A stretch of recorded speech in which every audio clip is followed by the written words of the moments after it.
नमस्कार मु बैजयंत पंडा किछि दिन तले निर्वाचन प्रचार मझिरे जनगहली भिड़ भितरे हठात कौनसी कारण मो बाँ आखि को आघात पहुंचला एवं से आखिरे दृष्टि चलीगला। मते प्रचार स्थगित करिकी चिकित्सा पाए आसिबाकु पड़िला। सबु टेस्टिंग हैला परे डॉक्टर माने कहिले तुरंत ऑपरेशन करिबाकु पड़िबो, नचेत सबु दिन पई दृष्टि न फेरिबार आशंका रहिछि।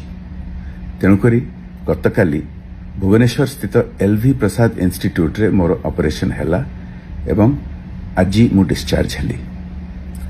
डॉक्टर मानक निर्देश अनुसार आउ किछि दिन प्रचार स्थगित रहिबो एवं ता परे मध्य मो प्रचार रे किछि कटकणा रहिबो।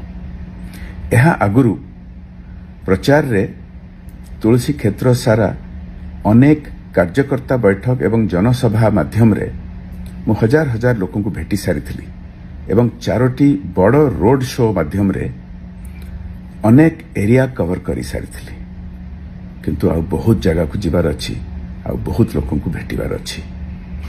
मोर प्रार्थना प्रभु बलदेव जी को मते आशीर्वाद करंतु कि आगामी दिन मानकरे जेते दूर संभव मु प्रचार करि परिबी एवं तुलसी क्षेत्र सारा बुलिकी लोकों को भेटी परिबी।